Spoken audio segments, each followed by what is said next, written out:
There's a massive escalation in the conflict, overnight escalation, with the United States and Israel identifying 2,500 targets inside Iran to take down. More than 1,000 have already been taken down or targeted repeatedly, but Iran refuses to fold. Iran refuses to give up. On the contrary, Iran has targeted multiple US bases across the region, including in Saudi Arabia, Iraq, Kuwait, United Arab Emirates, and in Qatar. But that's not all. Iran also attempted to target US aircraft carrier, of course, an attempt that completely failed. At the same time, the United States overnight has hit at least 4 Iranian Navy ships and corvettes in the Strait, around the Strait of Hormuz and in the Arabian Sea, one near the Chabahar port. And over the course of the next 1 hour, we get you all details with that burning question: where is this conflict heading? What is the end game?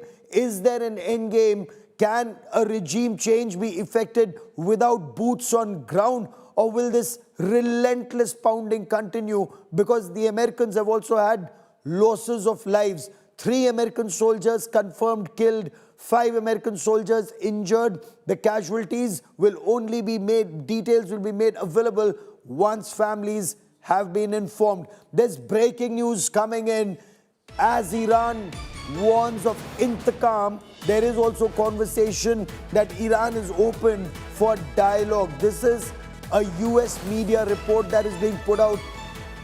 Iran is open to resumption of dialogue with the United States of America.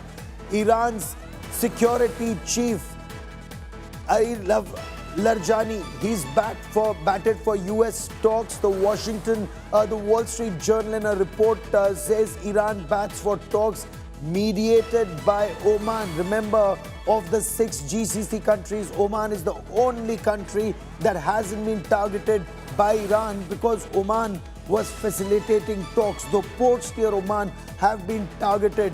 Now, Iranian security chief Ali Larjani made this fresh push for resumption of dialogue with Washington, D.C., according to the Wall Street Journal report, citing Arab and US officials in the know. So this outreach has been made through Omani mediators, and they have said that it's now Ali Larjani who is the secretary of Iran's Supreme National Security Council. So he, for the moment, is at the helm of affairs to take this dialogue further. Now, Sayyid Abbas Araghchi has also, he's spoken of being open to dialogue at all times. At the same time, chants from across Iran are for intiqam or revenge. We get you more, but first listen to Abbas Araghchi. Iran has been always open to diplomacy, and I think we have a very good record of that. Contrary to Americans, that their record is very bad and very negative. You know, this is the second time that we negotiated with Americans and they decided to attack us right in the middle of negotiation. So the first, rocket or missile or whatever that they fired hit the negotiation table. It happened exactly the same last June.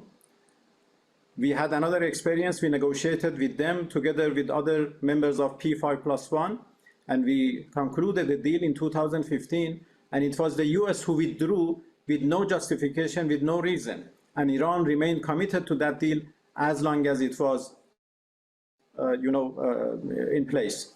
So nobody can question Iran's good faith and readiness for diplomacy, for talks.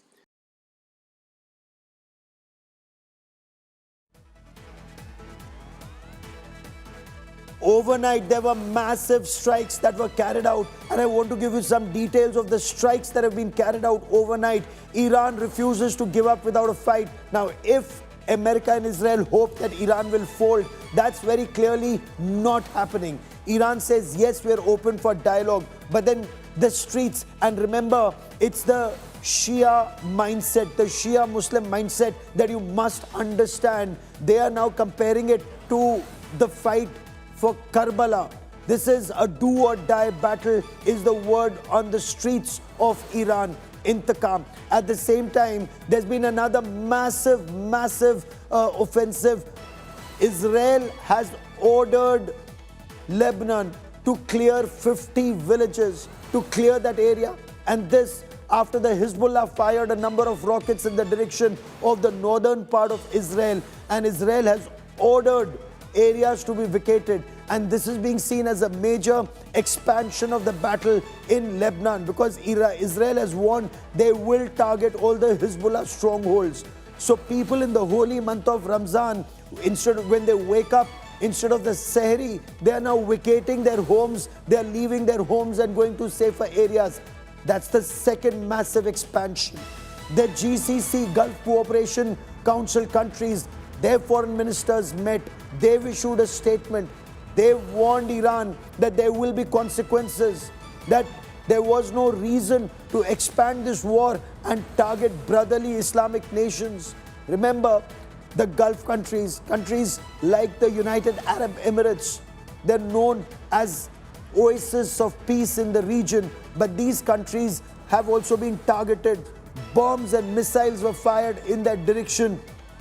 All of this very clearly indicates that GCC countries, Saudi Arabia, they summoned the Iranian ambassador in Riyadh and said there was no reason to target a brotherly Islamic country in the holy month of Ramzan, and they warned of consequences.